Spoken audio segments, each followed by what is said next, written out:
Добрый день, дорогие подписчики и гости канала. Сегодня с вами я, один из авторов телеграм-канала генерал СВР, генерал-лейтенант службы внешней разведки, тот человек, которого вы знаете как Виктор Михайлович.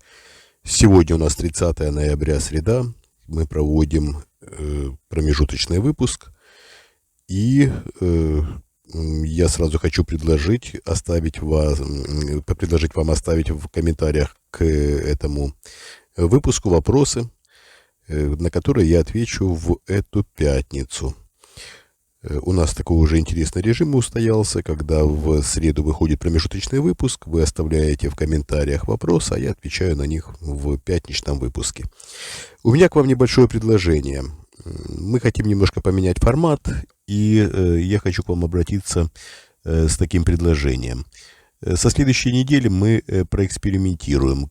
Каждый вечер будем делать выпуск примерно 10-12 минут по итогам каждого дня с понедельника по четверг, в пятницу традиционные ответы на вопросы и в воскресенье итоги недели с Сергеем Жирновым.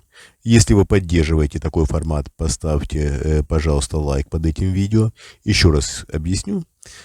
Каждый день в конце дня 10-12 минут мы будем делать выпуск, подводя итоги каждого дня.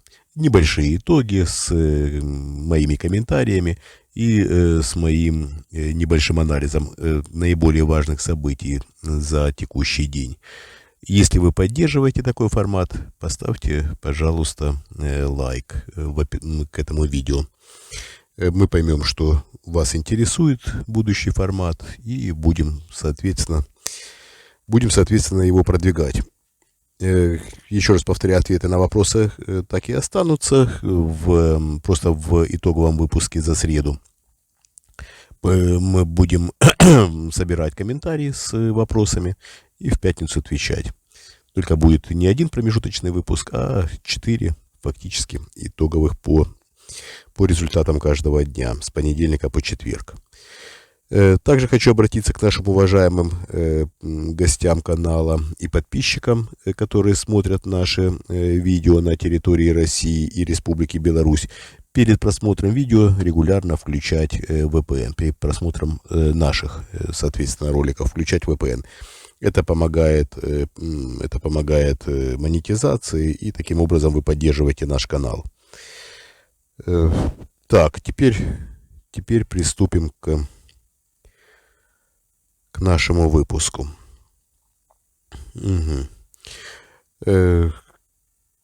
Давайте обсудим смерть министра иностранных дел Республики Беларусь Владимира Макея. Безусловно, это убийство, безусловно, ликвидация была проведена российскими спецслужбами. У нас уже есть практически все материалы по этому поводу. Довольно скоро мы их опубликуем.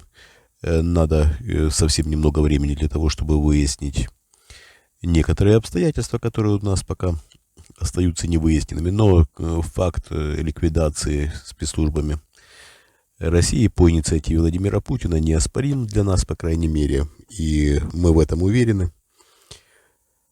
Поэтому можем обсуждать факт смерти как ликвидацию.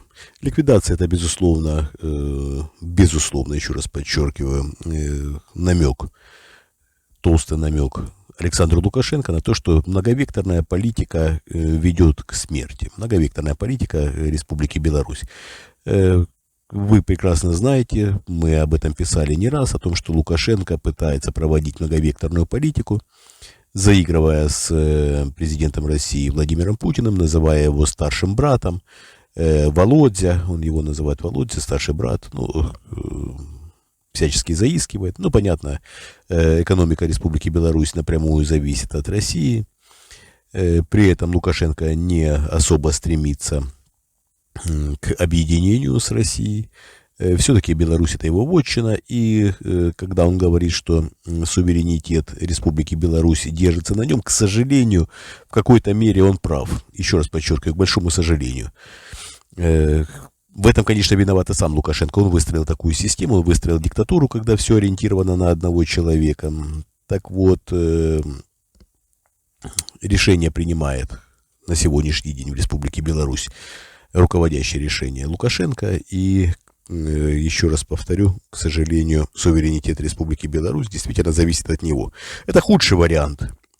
Худший вариант, который можно придумать. Еще раз повторю, что Лукашенко виноват исключительно в этой ситуации. Но вот через Макея пытался договориться с Лукашенко и с Западом, предлагая разные условия для примирения. Лукашенко прекрасно знает о том, что Путин проигрывает войну, и прекрасно понимает, к чему все идет. Отвечать за проигрыш в этой войне придется ему. Снизить риски, извиняюсь, он пытался, общаясь через Макея с руководством западных стран. Было предложено, последнее, что было предложено от Лукашенко, он готов был выпустить всех без исключения политических заключенных. Выпустить в смысле не на свободу, а выпустить, то есть на свободу, но за пределы Республики Беларусь выдворить их, фактически обменяв их свободу на снятие каких-то санкций. Да, конечно, безусловно, не всех санкций, но в то же время и некое послабление для режима Лукашенко. Еще обсуждались некоторые перспективы, все было на довольно хорошем уровне, но опять-таки на довольно хорошем относительно того, что можно себе представить, да, относительно всего плохого, что сделал Лукашенко. Я имею в виду, переговоры шли довольно продуктивно, и Макей смог добиться довольно существенных уступок со стороны Запада, на которые Запад совсем не должен был бы, по идее, идти. Также Макей вел переговоры от имени Лукашенко и с Китаем, требуя гарантий. Не то чтобы требуя, очень и очень сильно уговаривая Китай предоставить гарантии Республике Беларусь, гарантии территориальной целостности, по примеру Казахстана, когда Си Цзиньпинь фактически своей речью гарантировал территориальную целостность Казахстана. И примерно таких же гарантий хотел и Лукашенко для Республики Беларусь. Гарантии, конечно, от президента России Владимира Путина. Гарантии защиты, я имею в виду, от президента России Владимира Путина. Не сложилось. Путин своеобразно поставил точку в этих переговорах, убрав Макея. Лукашенко прямым текстом предупредили, что чревата многовекторная политика, лучше находиться в фарватере российского руководства. В конце года предстоит еще одна встреча, как минимум, Путина и Лукашенко, если Лукашенко, конечно, не проигнорирует эту встречу. Я думаю, что в сложившихся обстоятельствах для Лукашенко любое игнорирование просьб Путина смерти подобное в прямом и переносном смысле. Поэтому, скорее всего, Лукашенко, конечно, на встречу к Путину приедет, и это будет такой своеобразная благодарность за то, что режим Лукашенко, да и сам Лукашенко еще может существовать в этом мире. Как будут развиваться события и на что будет склонять Путин Лукашенко, мы увидим уже в ближайшее время. И я думаю, что для Республики Беларусь перспективы в этом смысле не самые радужные. Также на этой неделе Москву посетил президент Казахстана Токаев. Это, опять-таки, визит вежливости. Токаев на сегодняшний день более независим от России, чем Лукашенко. Не то, что даже более независим, он практически независим от России. Есть, конечно, экономические связи, которые не хотел бы прерывать Токаев. Но, опять-таки, гарантии безопасности, данные Си Цзиньпинем, делают позиции Казахстана относительно российского руководства довольно безопасными, довольно самостоятельными. Казахстан пытается лавировать, как казахское руководство, не Казахстан, безусловно, извините, казахское руководство пытается лавировать между Россией, Китаем и Турцией, не безуспешно. Токаев опытный политик, он прекрасно понимает, что выход из АДКБ Будучи инициированным, если этим первым выйдет Казахстан, конечно, основной гнев Путина будет ориентирован на него, на руководство Казахстана в целом, и не исключены разрыв многих экономических связей. Ну, не хочет, конечно, доводить до этого Токаев, даст возможность Армении реализовать свое право выхода из АДКБ и выйдет вторым. Таким образом, сместив прицел гнева на Пашиняна со стороны Путина, Токаев фактически обезопасит себя от многих неминуемых проблем, связанных с развалом АДКБ по инициативе этих двух стран, я имею в виду Армении и Казахстана. Фактически пообещал Токаев не предпринимать резких шагов по выходу из АДКБ, прекрасно понимая положение дел в АДКБ, до конца следующего года, как минимум, пообещал Токаев. Но еще раз повторяю, Токаев прекрасно знает планы Армении и рассчитывает на то, что выход из АДКБ, да и вообще развал организации состоится еще до конца следующего года, до того момента, как он пообещал Владимиру Путину не покидать эту организацию первым, по крайней мере.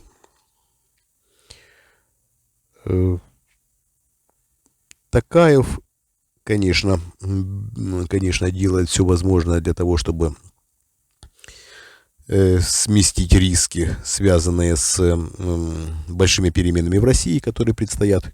Токаев тоже прекрасно знает, конечно, что российское руководство проигрывает войну и прекрасно понимает перспективы смены в России как центрального руководства, так и в целом режима.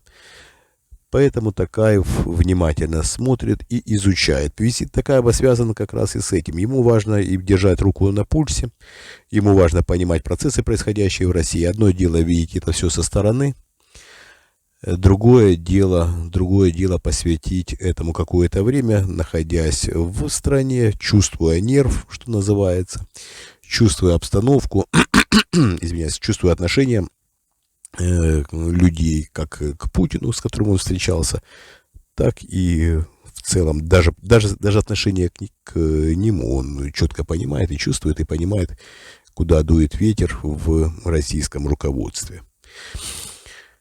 Довольно важный визит, и стоит этому визиту придавать должное значение и придавать должное внимание.